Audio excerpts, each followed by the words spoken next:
Selamat pagi Bapak Ibu Saudara-saudari Jemaat GKT Trinity yang kita kasih dalam Tuhan kita Yesus Kristus. Salam sejahtera bagi kita semua. Mari kita semua datang kepada Allah Tritunggal dengan membawa rasa hormat dan syukur kita kepadanya. Jemaat dipersilakan untuk berdiri dan melakukan saat teduh.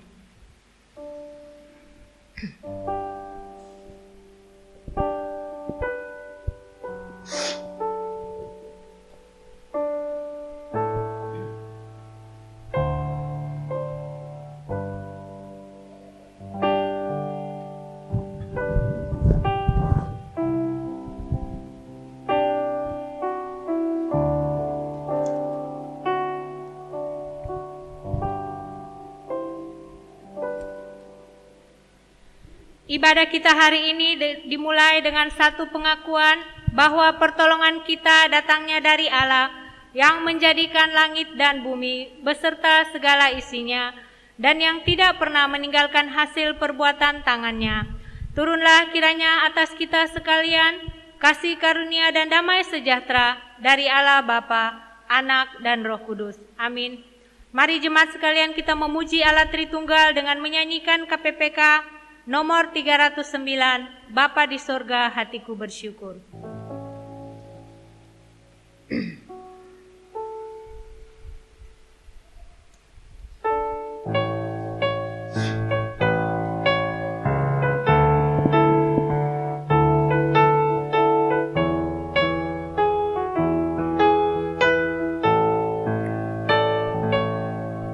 Oh Bapakku, hatiku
dengarkanlah nas Alkitab yang menjadi landasan ibadah kita pada pagi hari ini yang terdapat di dalam Matius 5 ayat yang ke-10.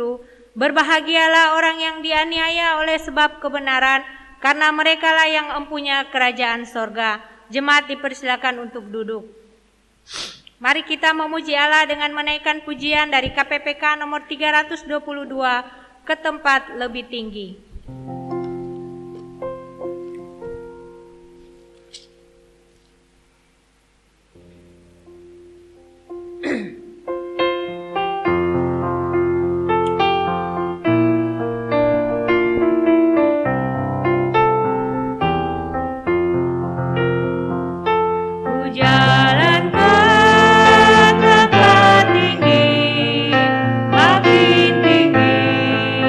Setiap hari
Jemaat dipersilakan untuk berdiri.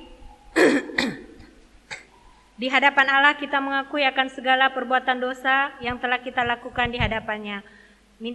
Saya persilakan jemaat untuk mengambil waktu untuk mengaku dosa secara pribadi di hadapan Tuhan. Kita berdoa. Tuhan Allah Bapa kami dalam kerajaan sorga, Bapa yang kami panggil dan kami kenal melalui anak-Mu Yesus Kristus, Allah yang begitu mengasihi kehidupan kami. Kami bersyukur, berterima kasih kepadamu ya Tuhan, kalau Engkau sudah memelihara menyertai hidup kami di sepanjang 1 minggu, Engkau sudah menjaga, menyertai kami, hingga kami boleh melakukan segala aktivitas kami. Terima kasih, kalau juga pada pagi hari ini kembali Engkau perkenankan kami untuk datang bersama-sama beribadah di tempat ini. Sebelum jauh, kami melangkah di dalam ibadah kami mengaku kalau kami adalah manusia yang penuh dengan dosa. Kami mohon ampun akan semua dosa yang sudah kami lakukan, yang sudah melawan kehendak-Mu ya Tuhan. Tolong Kau kudus sucikan dan Kau agar supaya kami boleh layak di hadapan-Mu. Terima kasih untuk pengampunan yang Kau berikan buat kami orang-orang yang berdosa. Ibadah kami selanjutnya, kami hanya mau bawa dan serahkan dalam tangan Tuhan. Dalam nama-Mu Yesus Kristus, Tuhan dan Juru Selamat kami yang hidup, kami berdoa dan mengucap syukur padamu. Amin.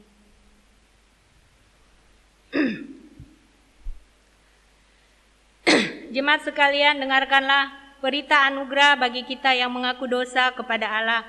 Terambil dari Yesaya 1 ayat 18. Marilah, baiklah kita berperkara firman Tuhan. Sekalipun dosamu merah seperti kirmisi akan menjadi putih seperti salju. Sekalipun berwarna merah seperti kain kesumba akan menjadi putih seperti bulu domba. Petunjuk hidup baru. Dengarkanlah pula petunjuk hidup baru bagi kita yang terambil dari Mazmur 111 ayat yang ke-10. Permulaan hikmat adalah takut akan Tuhan. Semua orang yang melakukannya berakal budi yang baik. Puji-pujian kepadanya tetap untuk selama-lamanya. Jemaat dipersilakan untuk duduk kembali. Mari kita memuji Allah dengan menaikkan pujian dari KPPK nomor 335. Sangat besar anugerahnya.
dipersilakan untuk berdiri.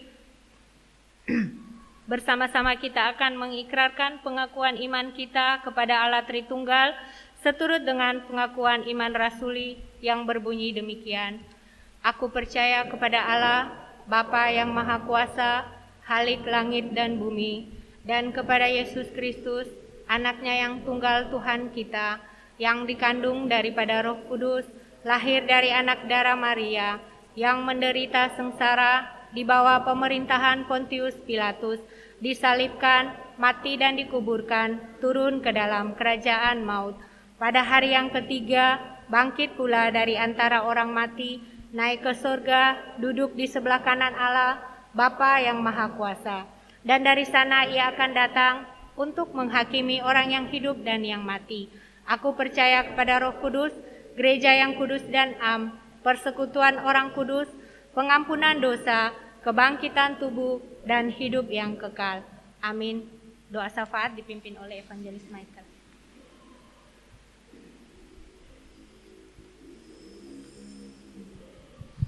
Mari kita berdoa. Bapa kami yang di surga, kepada Engkau kami datang berterima kasih, karena kasih-Mu yang boleh memelihara kehidupan setiap kami anak-anak-Mu. Terima kasih pula ketika pada minggu ini, kami bersuka cita untuk anak Kristoforus Habin Saran Silain yang boleh berulang tahun. Terima kasih untuk penyertaan-Mu dalam kehidupannya, dan kiranya Engkau yang boleh menuntun, memberikan pertumbuhan yang baik bagi anak Kristo, sehingga dia dapat bertumbuh dengan sehat dan dengan baik, dan Engkau yang boleh menolong kedua orang tuanya, memberikan hikmat di dalam membesarkan anak Kristo. Padamu ya Allah kami juga ingin berdoa, mengingat untuk Ibu Benalia PA yang juga masih saat ini dalam perawatan, dan direncanakan untuk boleh menjalani operasi. Ya Allah kami memohon Engkau yang kiranya menolong segala proses persiapan yang dilakukan oleh pihak rumah sakit, sehingga kiranya semua itu dapat mendukung proses pemulihan kesehatan dari Ibu Benalia. Kami berdoa untuk Ibu Vina dan juga untuk setiap anggota keluarga yang boleh mendampingi dan merawat. Berikanlah kesehatan dan kekuatan juga, serta ketekunan di dalam menjalani dan mendampingi ibu mereka dalam menjalani proses perawatan di rumah sakit. Kami juga ingin berdoa ya Allah untuk setiap jemaat-Mu di tempat ini, di dalam kehidupan sehari-hari, di dalam pekerjaan yang ditekuni, kiranya Engkau yang boleh menolong, memimpin, memberikan hikmat, ketekunan di dalam mengerjakan semuanya itu, sehingga setiap tanggung jawab, pekerjaan yang dimiliki, usaha yang ditekuni semuanya dapat berjalan dengan baik seturut dengan kehendak-Mu. Engkau yang juga kiranya boleh menolong, sehingga di dalam masa-masa penuh pergumulan ini, kami juga boleh tetap memiliki iman yang teguh untuk dapat selalu bersandar dan berharap pada Engkau ya Allah. Kami juga ingin berdoa ya Allah untuk rangkaian ibadah baik Jumat Agung maupun perayaan Paskah pada minggu ini. Tolonglah para panitia, Engkau yang boleh memberikan hikmat di dalam kesatuan hati untuk bekerja sama, dan begitu juga tolonglah untuk pendeta teguh di dalam persiapan pelayanan yang akan dilakukan, baik dalam rencana keberangkatannya dari Malang hingga ke Palu, maupun juga pelayanan yang akan dia kerjakan di sini. Sungguh memohon rahmat-Mu ya Allah, agar semua ini dapat kami jalani dengan baik, dan kami boleh dapat sungguh-sungguh menghayati akan kasih-Mu yang begitu besar yang telah Engkau tunjukkan di dalam Yesus Kristus. Kami juga ingin berdoa ya Allah untuk saudara-saudari kami seiman Jemaat GKT Lawang. Kami berdoa untuk majelis serta seluruh pengurus komisi di dalam kesatuan hati mereka untuk memikirkan dan mengembangkan pelayanan di GKT Bethlehem Lawang di tengah-tengah situasi pandemi ini. Tolong berikan hikmat kerjasama yang baik. Juga ingin berdoa untuk setiap jemaat di GKT Lawang. Tolong tuntunlah sehingga mereka pun juga kiranya boleh mengalami pertumbuhan rohani yang baik di tengah-tengah kondisi seperti ini. Dan juga untuk rencana dari GKT Lawang yang akan mengadakan gathering untuk seluruh jemaat maupun juga untuk persiapan ulang tahun gereja mereka. Tolong tuntunlah sehingga melalui semua kegiatan itu dapat mendukung pertumbuhan iman setiap jemaat di GKT Lawang. Padamu ya Allah kami sungguh berserah dan memohon. Begitu juga untuk negara kami. Karuniakanlah situasi yang kondusif, serta berikanlah hikmat kepada para pemimpin kami di dalam mengambil setiap kebijakan, di dalam menjalankan roda pemerintahan di negara ini, sehingga semua dapat berjalan dengan baik di dalam tuntunan. Kami berserah dan memohon, kiranya semua yang kami panjatkan di hadirat-Mu, boleh Engkau jawab seturut dengan kehendak-Mu. Mari Ibu Bapak sekalian kita bersama-sama berdoa Bapa kami. Bapa kami yang di surga, dikuduskanlah nama-Mu. Datanglah kerajaan-Mu, jadilah kehendak-Mu di bumi seperti di surga. Berikanlah kami pada hari ini makanan kami secukupnya. Dan ampunilah kami akan segala kesalahan kami, seperti kami juga mengampuni orang yang telah bersalah kepada kami. Dan jangan bawa kami ke dalam pencobaan, tapi lepaskanlah kami daripada yang jahat. Karena Engkau yang punya kerajaan dan kuasa dan kemuliaan sampai selama-lamanya. Amin. Silakan duduk, Ibu Bapak.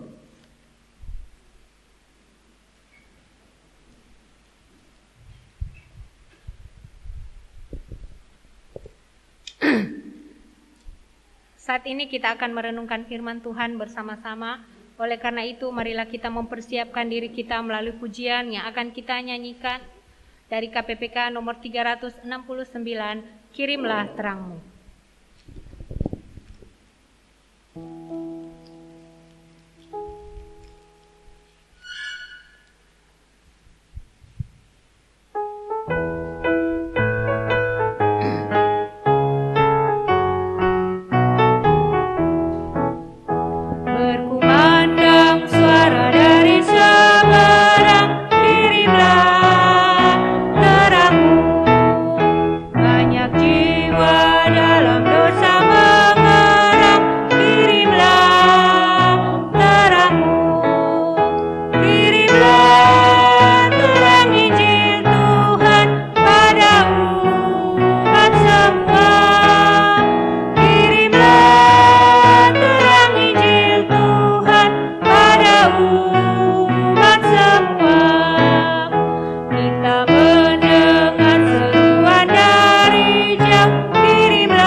Selamat pagi Bapak Ibu Saudara sekalian.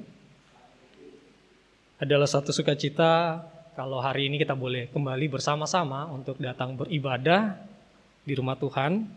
Kita boleh memuliakan Tuhan, kita boleh bersekutu bersama-sama, berjumpa satu dengan yang lainnya. Dan hari ini ada kesempatan bagi kita juga untuk merenungkan firman Tuhan. Bapak Ibu Saudara, kalau pada pagi hari ini kita akan kembali melanjutkan perenungan kita mengenai khotbah di bukit tentang ucapan berbahagia. Dan kita telah mendengarkan dari pertama, ucapan bahagia yang pertama, kedua, ketiga, dan Hari ini kita sampai pada bagian yang terakhir dari ucapan berbahagia. Kita akan merenungkan bersama-sama bagian ini.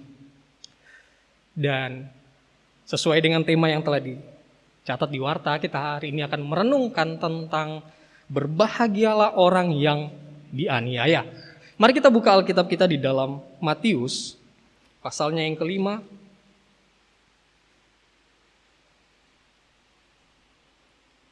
Ayatnya yang ke-10 hingga ayatnya yang ke-12. Matius pasalnya yang kelima, ayatnya yang ke-10 hingga ayatnya yang ke-12. Saya akan bacakan bagi kita sekalian.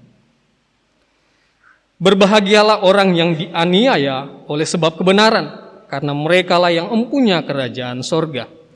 Berbahagialah kamu, jika karena aku kamu dicela dan dianiaya, dan kepadamu difitnahkan segala yang jahat.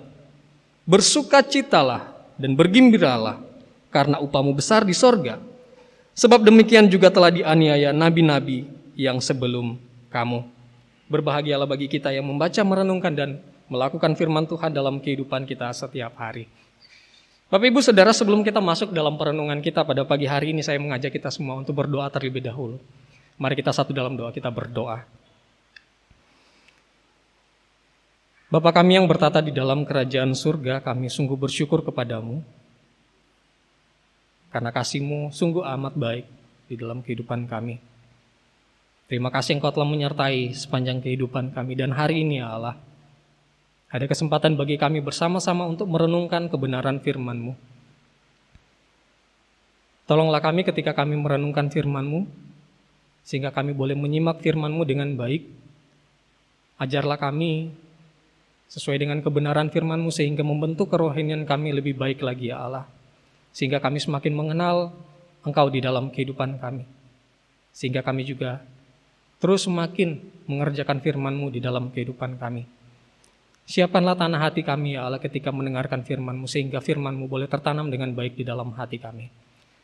Tolonglah juga hamba-Mu yang menyampaikan firman-Mu yang penuh dengan kelemahan dan keterbatasan ini ya Allah. Sehingga hamba-Mu boleh menyampaikan firman-Mu dengan baik, sehingga kami boleh bersama-sama diberkati lewat kebenaran firman-Mu. Terima kasih ya Allah, inilah doa kami. Kami siap untuk belajar kebenaran firman-Mu. Di dalam nama Tuhan Yesus kami sudah berdoa dan mengucap syukur. Amin. Bapak Ibu Saudara, berbicara tentang ucapan berbahagia, kita perlu kembali mengingat bahwa konteks khotbah di bukit ini adalah pemberitaan tentang kerajaan Allah, sehingga hal ini perlu kita pahami dari perspektif hidup dalam kerajaan Allah. Dan khotbah di bukit ini berbicara tentang etika hidup warga kerajaan Allah. Jadi ini berbicara tentang bagaimana seharusnya kita hidup sebagai umat-umat Allah. Ini berbicara tentang sikap hidup kita sebagai orang-orang pilihan Allah. Bapak Ibu Saudara, hari ini kita berbicara tentang berbahagialah orang yang dianiaya. Berbicara tentang aniaya, kalau kita melihat di dalam Kamus Besar Bahasa Indonesia, ini memiliki pengertian perbuatan bengis seperti penyiksaan dan penindasan. Bapak Ibu Saudara, hidup dalam penganiayaan adalah hal yang tidak diinginkan oleh semua orang. Tidak ada yang ingin hidup dalam penganiayaan. Bahkan hal ini berusaha untuk dihindari. Kita berusaha untuk menghindari hal ini. Tidak ada orang yang ingin hidup di dalam penganiayaan, atau tidak ada orang yang ingin hidup teraniaya. Tidak ada. Bahkan seandainya ada orang yang hidup dengan teraniaya, ia akan berusaha untuk keluar dari keadaan tersebut. Dia akan berupaya semaksimal mungkin agar bisa keluar dari situasi tersebut. Bapak Ibu Saudara, tetapi bacaan kita pada pagi hari ini sungguh sangat menarik. Sangat-sangat menarik karena kenapa? Tuhan Yesus berkata, berbahagialah orang yang dianiaya. Pada bagian ini Tuhan Yesus menyandingkan penganiayaan dengan berbahagia. Dia menyandingkan kedua hal tersebut. Sangat jelas bagi kita ini adalah hal yang bertolak belakang. Ini bertolak belakang dan ini membingungkan. Karena kenapa? bersukacita atau berbahagia atas hal buruk yang kita alami, ini bukanlah respon alami kita sebagai manusia. Ini bukan respon kita sebagai manusia. Tetapi uniknya Tuhan Yesus berkata demikian. Jika kita berpikir berdasarkan pola pikir kita atau dengan logika kita, ini bukanlah hal yang masuk akal.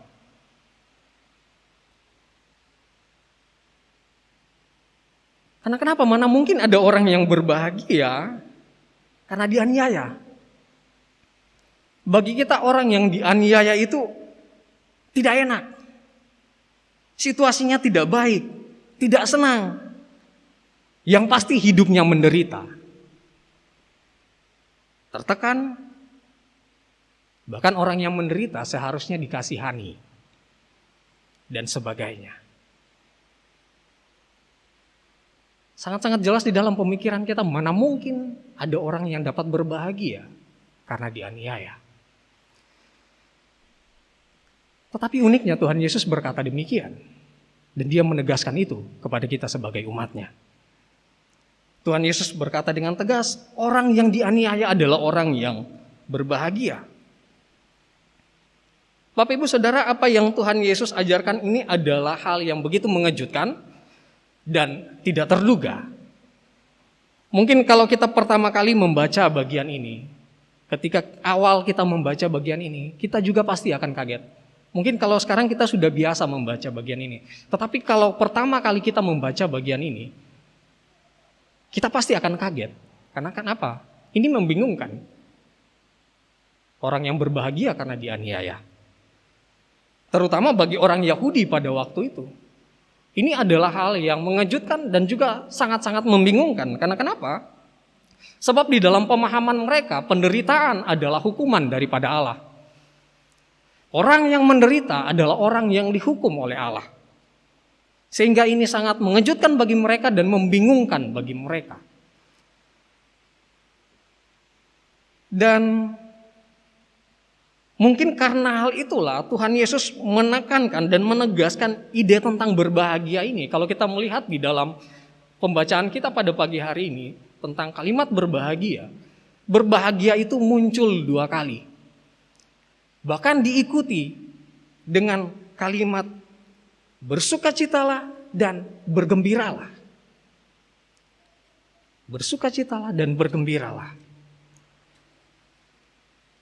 Bapak Ibu Saudara, berbahagialah orang yang dianiaya. Ini adalah paradoks terbesar dari semua paradoks yang ada. Dan hal ini uniknya hanya ada di dalam kekristenan.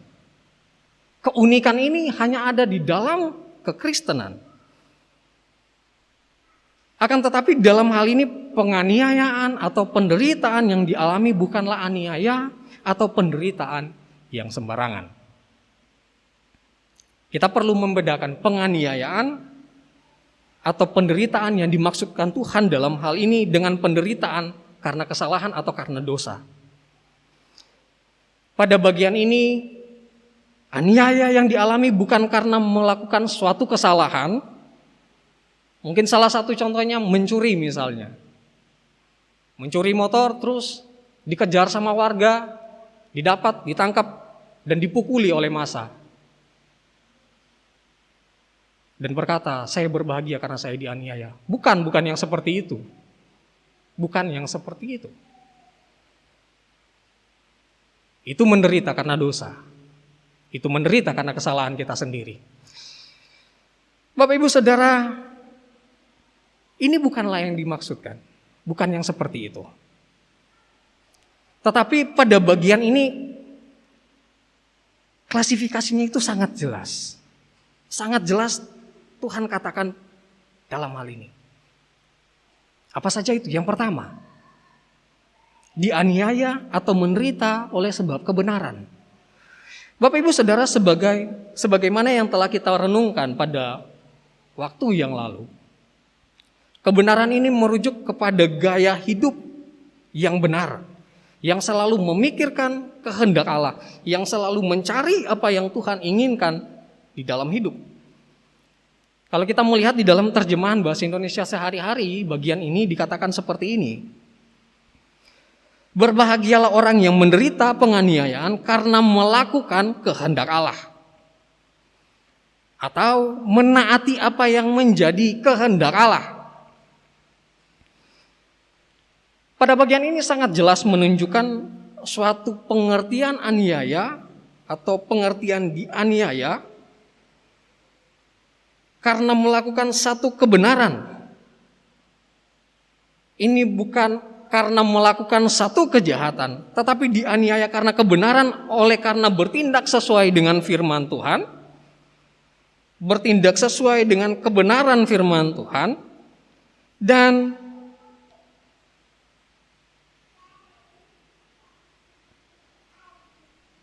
bertindak sesuai dengan apa yang Tuhan inginkan. Melakukan sesuatu yang tidak kompromi dengan kejahatan, apapun resikonya. Dan jika karena hal itu kita berbahagia, Tuhan Yesus berkata dengan jelas, berbahagialah engkau. Bapak Ibu Saudara, pertanyaannya, siapakah yang dianiaya karena kebenaran?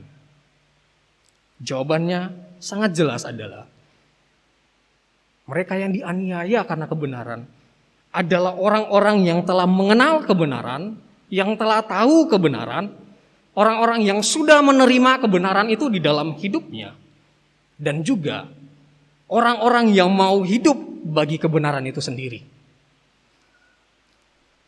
Bapak Ibu Saudara, melakukan kebenaran adalah hal yang baik. Dan itu wajib kita lakukan sebagai warga kerajaan Allah. Karena memang demikianlah warga kerajaan Allah harus hidup. Akan tetapi melakukan kehendak Allah ini bukanlah satu hal yang mudah. Bukan hal yang mudah. Mengapa? Alasannya mengapa? Gaya hidup kita yang benar sebagai warga kerajaan Allah bisa saja disalah mengerti. Bisa saja salah diartikan oleh orang lain. Bisa saja dipandang sebagai ancaman bagi orang lain. Apalagi gaya hidup kita terlihat lebih baik dan benar dibandingkan dengan gaya hidup yang ada yang di lingkungan tersebut. Secara sederhana mungkin gaya hidup kita berbeda dengan lingkungan yang ada. Bertolak belakang dengan lingkungan yang ada. Itu yang pertama. Dan yang kedua, klasifikasinya adalah karena Kristus. Sebagai orang percaya yang mengakui Kristus sebagai Tuhan dan Juru Selamat, yang mengakui Dia dengan sungguh di dalam hidup ini sebagai Juru Selamat satu-satunya, kita bisa mengalami penganiayaan. Kita bisa saja mengalami tekanan-tekanan di dalam hidup kita. Kita bisa saja mengalami hal itu karena Kristus. Alasannya kenapa? Kenapa sih harus demikian? Alasannya sangat jelas. Sangat-sangat jelas alasannya adalah sebab dunia menolak Kristus dan dunia membenci Kristus dan umatnya. Kalau kita melihat di dalam Alkitab, Tuhan Yesus berkata, sangat-sangat Dia tegas berkata bahwa sekiranya kamu dari dunia ini, tentulah dunia mengasihi kamu sebagai miliknya. Tetapi karena kamu bukan dari dunia ini, melainkan aku telah memilih kamu dari dunia ini. Sebab itulah dunia membenci kamu.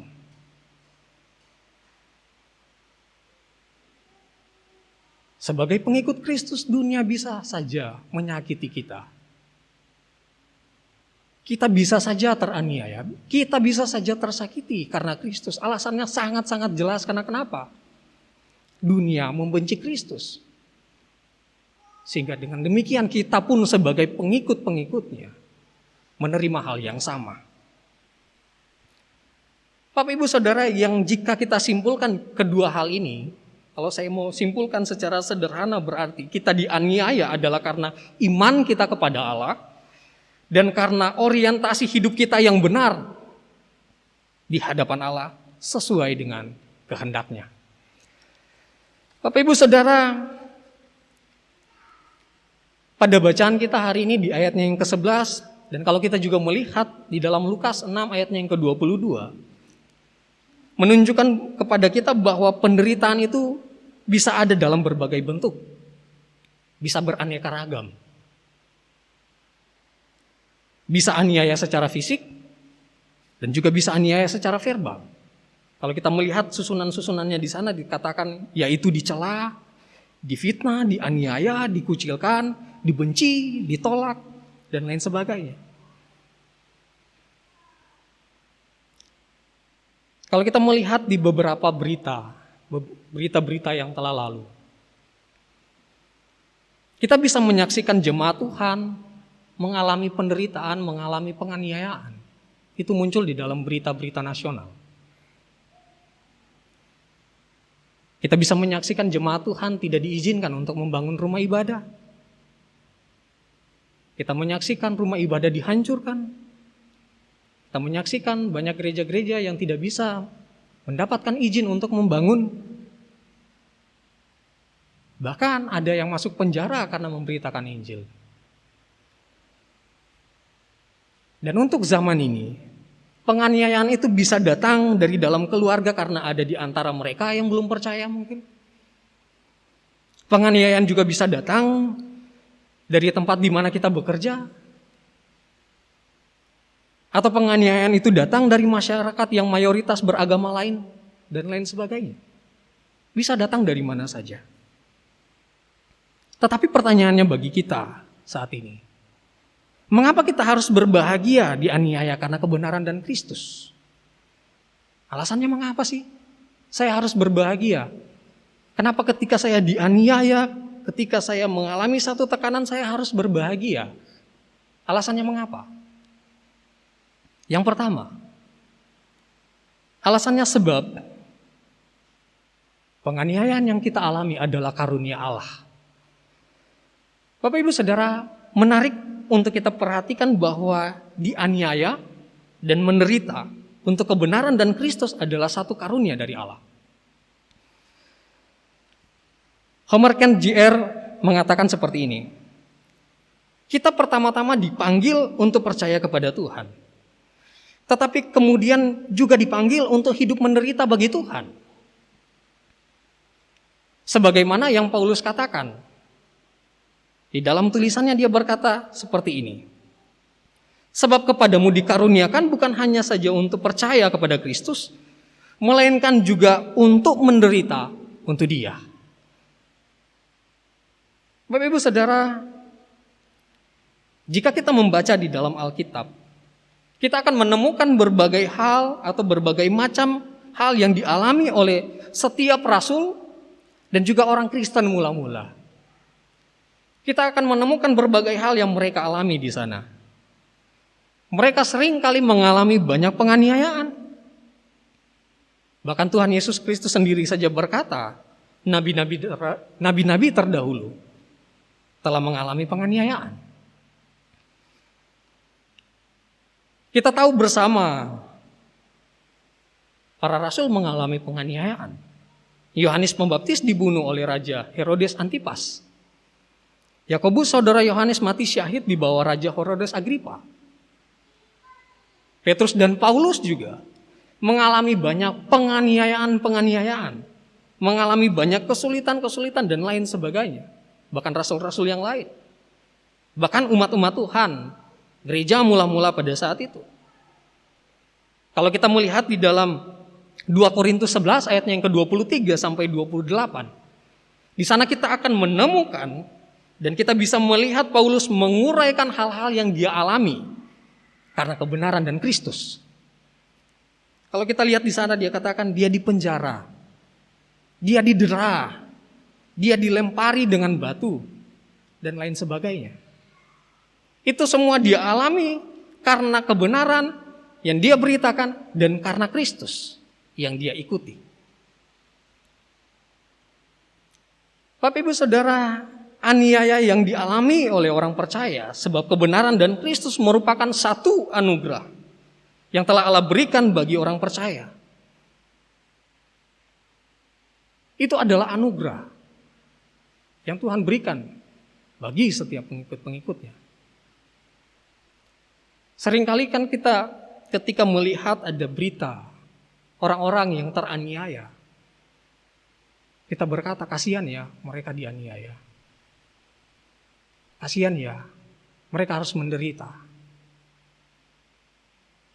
Tetapi pagi hari ini menunjukkan kepada kita, firman Tuhan dengan jelas menunjukkan kepada kita bahwa mereka adalah orang-orang yang berbahagia. Mereka adalah orang-orang yang bersuka cita. Karena kenapa? Mereka menerima anugerah Allah.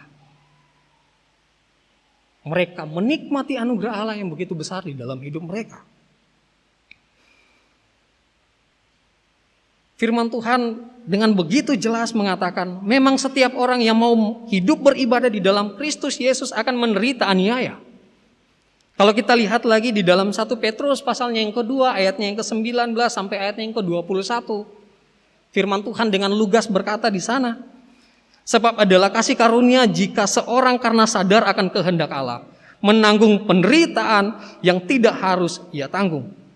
Sebab dapatkah disebut pujian jika kamu menderita pukulan karena kamu berbuat dosa? Tetapi jika kamu berbuat baik dan karena itu kamu harus menderita, maka itu adalah kasih karunia pada Allah. Sebab untuk itulah kamu dipanggil, karena Kristus pun telah menderita untuk kamu dan telah meninggalkan teladan bagi kamu, supaya mengikuti jejaknya. Bapak Ibu Saudara, seorang tokoh mengatakan satu kalimat seperti ini. Kalimatnya sungguh-sungguh sangat menarik. Dia berkata seperti ini. Aku tidak layak menderita demi Kristus. Tetapi jika Allah memberikan hak istimewa itu kepadaku, aku akan menganggapnya sebagai suatu berkat yang besar. Dia menganggap bahwa dia tidak layak menderita bagi Kristus. Tetapi seandainya jika Allah memberikan hak istimewa itu kepadanya, dia akan menganggap hal itu sebagai satu berkat yang luar biasa bagi dirinya. Karena kenapa? Dia menikmati anugerah Allah itu di dalam hidupnya. Itu yang pertama. Alasan yang kedua adalah sebab aniaya adalah tanda khas dari pengikut Kristus. Aniaya adalah tanda khas dari pengikut Kristus. Seorang tokoh bernama Dietrich Bonhoeffer, seorang pendeta dan juga seorang teolog Jerman.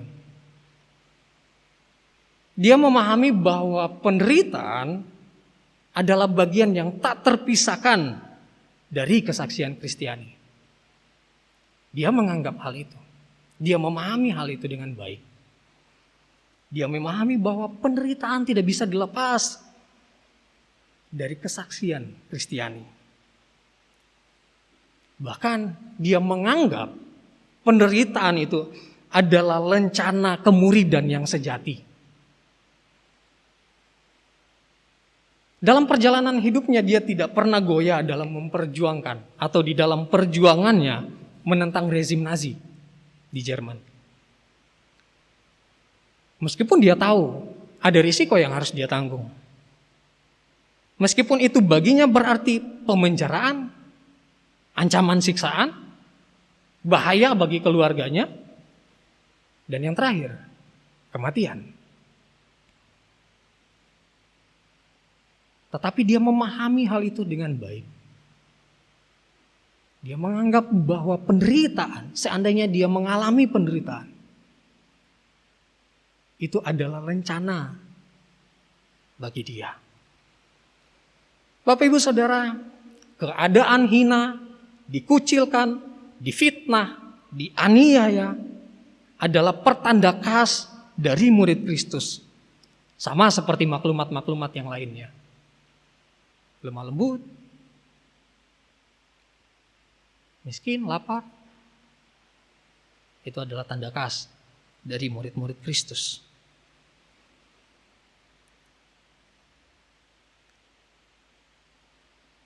Kalau Martin Luther dia menganggap bahwa penderitaan termasuk ciri khas gereja yang sejati. Sehingga dia berkata seperti ini. Ia berkata bahwa gereja adalah kumpulan dari mereka yang dianiaya dan dibunuh secara syahid demi Injil. Dia berkata seperti itu. Sehingga Bapak Ibu Saudara, kita tidak perlu kaget ketika kita mendengar atau kita melihat penderitaan-penderitaan yang dialami oleh orang-orang percaya. Kita tidak perlu kaget, kita tidak perlu takut, kita tidak perlu khawatir dan lain sebagainya.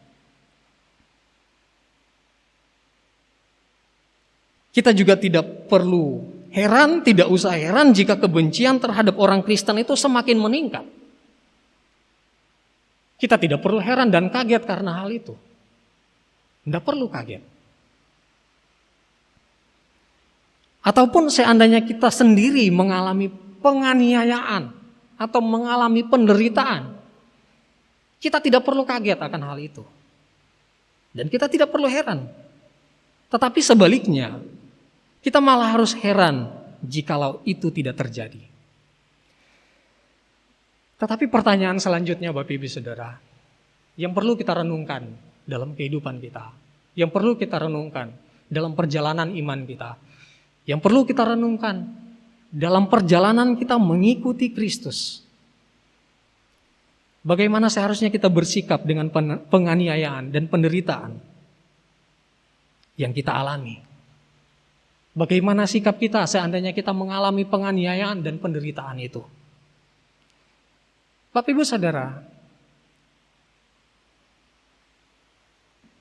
dalam menjalani hidup ini, dalam pengiringan kita akan Allah, kita bisa saja mengalami penganiayaan karena kebenaran dan Kristus. Tetapi dalam hal ini, yang kita harus tekankan dalam diri kita adalah kita harus memiliki sikap yang benar ketika hal itu terjadi di dalam hidup kita. Atau itu menimpa kita. Kita harus memiliki sikap yang benar. Bukan mengasihani diri sendiri karena dianiaya. Bukannya marah karena mengalami hal itu. Benci atau balas dendam seperti yang dianggap wajar orang pada umumnya. Bukan merasa susah atau merasa sedih. Bukan pura-pura menikmati penderitaan. Bukan berkompromi dengan dosa dan menjauhi Tuhan. Atau ketika kita mengalami penganiayaan, kita menjadi suam dalam kerohanian. Kerohanian kita menurun. Bukan yang seperti itu. Tetapi sebagai umat Allah, firman Tuhan dengan tegas berkata bahwa bersukacitalah dan bergembiralah jika engkau dianiaya karena kebenaran dan Kristus. Bersukacitalah dan bergembiralah karena hal itu. Sangat-sangat jelas firman Tuhan berkata, bersukacitalah dan bergembiralah. Seperti yang telah ditunjukkan oleh rasul-rasul. Kalau kita membaca di dalam Kisah Para Rasul 5 ayatnya yang ke-40 sampai dengan ayatnya yang ke-41. Kita bisa menemukan dan melihat di sana dicatatkan bahwa para rasul itu mengalami penganiayaan. Mereka didera, mereka disiksa. Dan mereka dilarang untuk memberitakan Injil. Mereka dilarang untuk memberitakan kesaksian Injil. Tetapi ketika mereka dilepaskan, apa yang mereka lakukan? Mereka begitu bergembira, mereka begitu bersukacita. Dan dituliskan di sana, karena mereka telah dianggap layak menderita penghinaan karena nama Kristus. Mereka bersukacita, mereka bergembira karena hal itu. Bapak Ibu Saudara, bersukacitalah dan bergembiralah. Dianiaya karena Kristus dan karena kebenaran. Karena kenapa? Itu adalah anugerah dari Allah. Itu adalah tanda khas sebagai murid Kristus. Bersukacitalah dan bergembiralah jika engkau mengalami penganiayaan. Karena kenapa? Ada janji yang Tuhan sediakan. Sangat jelas firman Tuhan berkata, karena merekalah yang empunya kerajaan sorga. Bahkan lebih lanjut dikatakan di sana, upahmu besar di sorga. Upahmu besar di sorga. Orang yang menjalani dan menanggung penderitaan adalah orang yang berbahagia. Alasannya kenapa? Sebab mereka sedang mengumpulkan harta di sorga. Bapak Ibu Saudara, mungkin kita akan kehilangan segala-galanya di dunia ini. Akan tetapi kita perlu ingat bahwa kita akan mewarisi segala-galanya di sorga. Dalam hal ini bukan sebagai upah atas jasa kita, tetapi itu sebagai anugerah dan pemberian Allah. Bapak Ibu Saudara, berbahagia atau bersukacita karena penderitaan dan penganiayaan ini memang bukanlah satu hal yang mudah. Mungkin gampang kita ucapkan. Mungkin mudah saja kita ungkapkan kepada orang lain. Tetapi memang kita menyadari bahwa ini adalah hal yang sangat sulit untuk kita kerjakan. Ini begitu berat untuk kita laksanakan di dalam kehidupan kita. Kita tidak bisa pungkiri itu memang adalah hal yang sulit.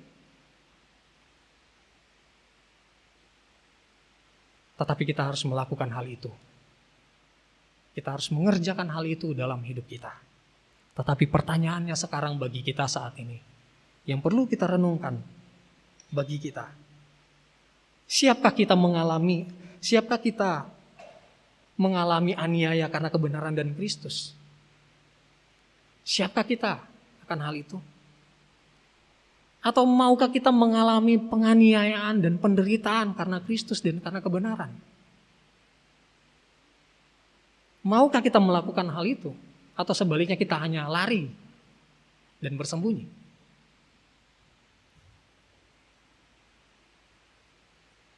Bapak Ibu Saudara, berbahagialah dan bersukacitalah jika engkau dianiaya karena kebenaran dan Kristus. Karena kenapa? Sangat jelas firman Tuhan. Karena mereka lah yang mempunyai kerajaan Allah. Karena mereka lah yang mempunyai kerajaan sorga. Bersukacitalah dan bergembiralah jika engkau dianiaya. Karena upahmu besar di surga. Amin kebenaran firman Tuhan. Mari kita satu dalam doa, kita berdoa. Bapa kami yang bertata di dalam kerajaan surga, kami telah merenungkan kebenaran firman-Mu. Terima kasih Engkau telah mengingatkan kami. Engkau telah membentuk kami, menegur kami lewat kebenaran firman-Mu.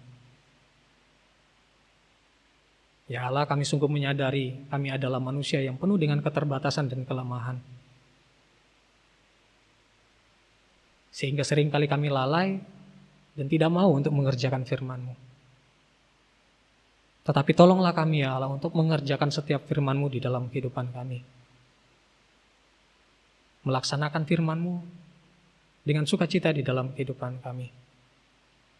Terima kasih untuk firman-Mu yang mengingatkan kami bahwa kami harus bersukacita jika dianiaya karena kebenaran dan Kristus. Kami harus berbahagia karena Kristus dan kebenaran. Tolonglah kami untuk melaksanakan itu di dalam kehidupan kami. Kuatkanlah kami sehingga kami boleh mengerjakan firman-Mu di dalam kehidupan kami. Mampukanlah kami ya Allah, sehingga kami sungguh-sungguh menjadi murid Kristus. Sehingga kami sungguh-sungguh menunjukkan karakter sebagai murid-murid Kristus ya Allah. Terima kasih ya Tuhan, terima kasih. Kiranya Engkau terus memakai hamba-Mu yang penuh dengan keterbatasan dan hina ini ya Allah, sebagai saluran berkat bagi umat-umat-Mu. Terima kasih ya Tuhan, terima kasih. Ibadah kami selanjutnya kami pertaruhkan di dalam tangan-Mu yang penuh kasih. Di dalam nama Tuhan Yesus Kristus, Tuhan dan Juru Selamat kami yang hidup, kami sudah berdoa. Amin. Saya kembalikan kepada liturgus.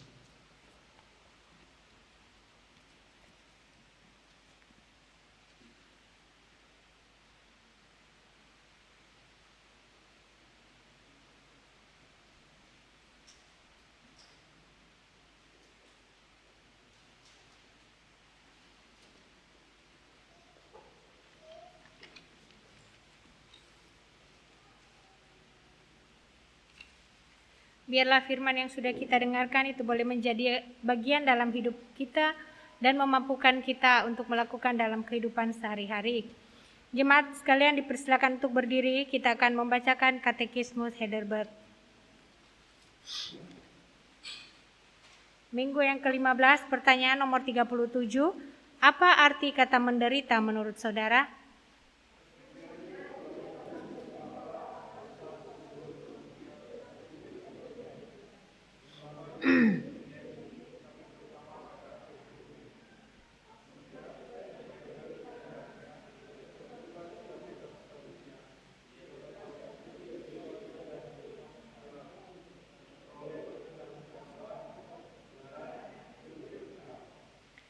Pertanyaan nomor 38, mengapa dia menderita di bawah hakim Pontius Pilatus?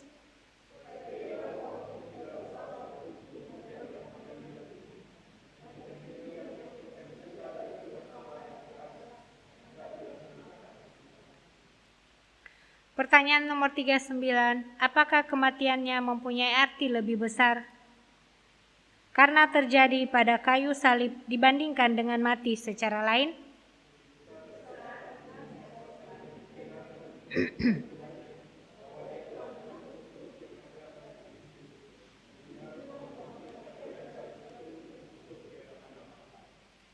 Jemaat dipersilakan untuk duduk.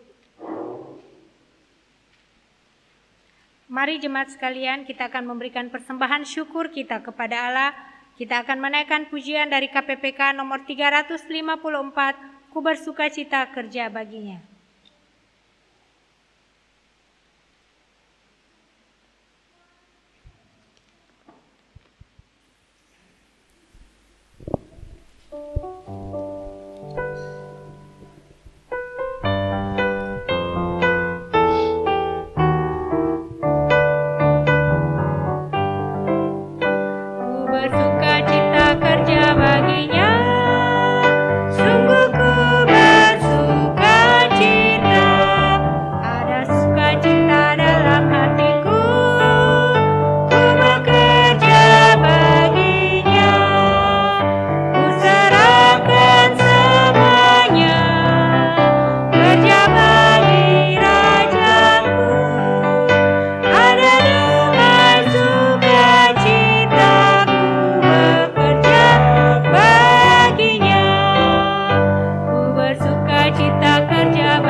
Persembahan, minta Pak Ferry pimpin kita dalam doa persembahan.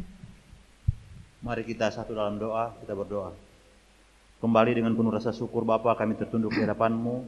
Kami bersyukur untuk penyertaan Tuhan, terutama di tengah ibadah kami. Dengan kerendahan dan hati Bapa, kami mau serahkan persembahan syukur kami ini. Kiranya Engkau memberkati untuk dapat dipakai bagi pekerjaan Tuhan di tengah-tengah jemaat kami. Bapa di surga, sertai dan bimbing kami selalu, agar iman kami boleh bertumbuh bersama. Dalam nama Tuhan Yesus kami berdoa. Amin. Amin. Jemaat persilakan untuk duduk kembali. Kita akan masuk dalam warta jemaat. Warta jemaat yang pertama, hamba Tuhan dan majelis GKT Trinity Palu mengucapkan selamat beribadah kepada seluruh jemaat yang hari ini hadir dalam kebaktian umum Minggu 10 April 2022. Tuhan Yesus memberkati. Yang kedua, hamba Tuhan, majelis dan seluruh jemaat mengucapkan turut berduka cita atas meninggalnya Bapak dari Ibu Ellen. Tuhan kiranya memberikan penghiburan dan kekuatan kepada keluarga besar Ibu Ellen. Dana perayaan Paskah yang dibutuhkan 3.150.000. Persembahan Paskah yang masuk 1.406.000.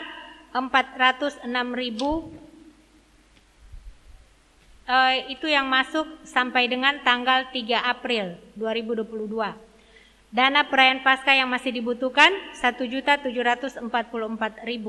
Terima kasih atas dukungan jemaat. Tuhan Yesus memberkati. Jemaat yang berulang tahun tanggal 3 April sampai 10 April, anak Kristoforus Habinsaran Silean tanggal 5 April. Data kehadiran sepekan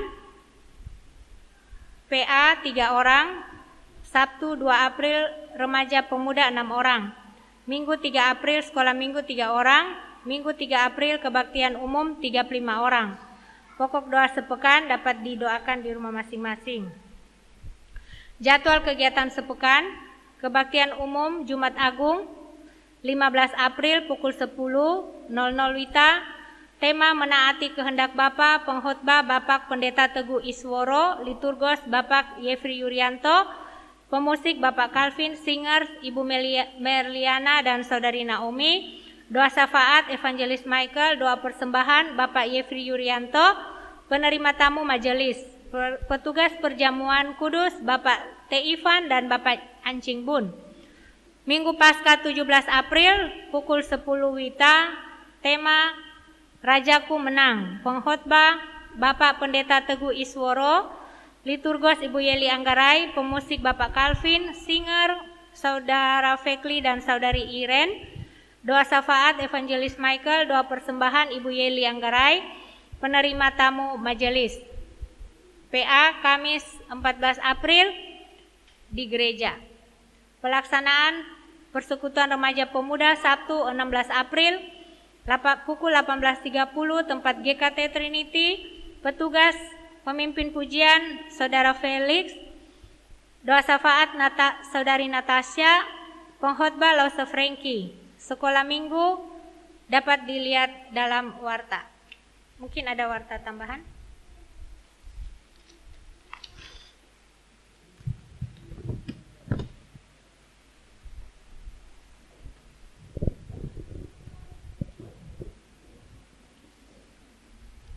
Ya, Ibu Bapak, ada beberapa pengumuman tambahan. Yang pertama mengenai kedukaan. Jadi sebagaimana di warta, kita ketahui ayah dari Ibu Ellen telah meninggal dan gereja memberikan kesempatan bagi Ibu Bapak untuk yang ingin berbagi, mengambil bagian dalam uang duka, dapat mengumpulkannya ke gereja terakhir di hari ini supaya bisa kami segera berikan kepada keluarga.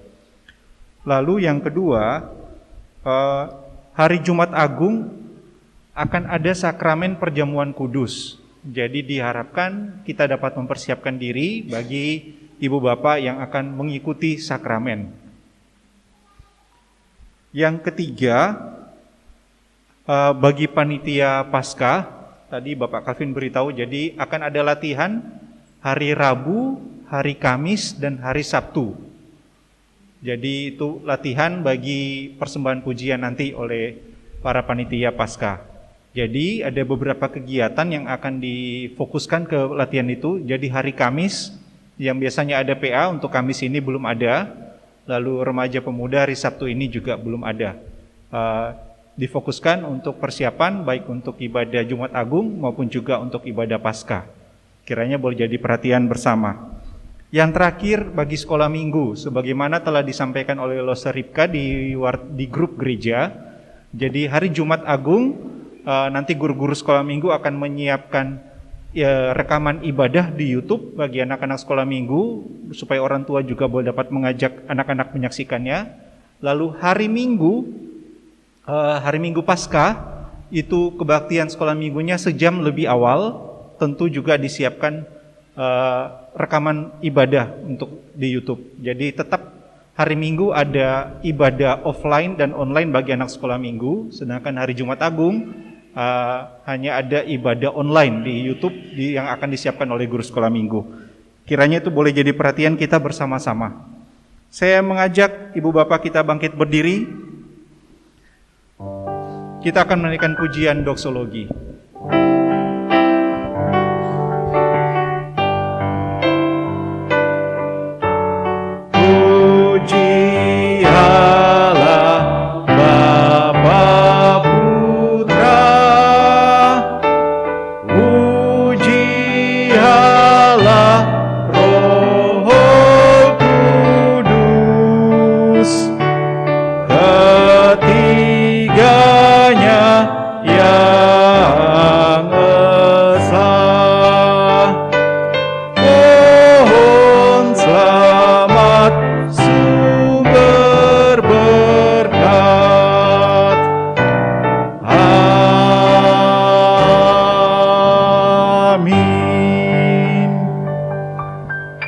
Mari kita mengarahkan hati kita kepada Allah dan marilah kita menerima berkat-Nya.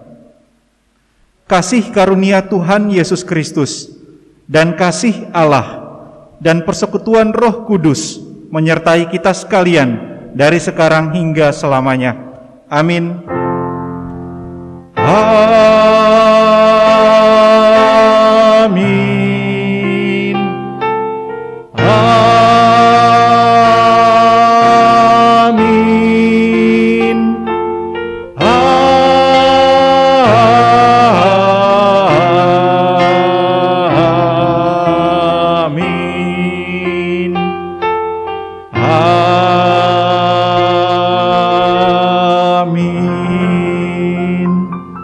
Silakan duduk, silakan mengambil satu dua ibu bapak sekalian. Selamat hari Minggu.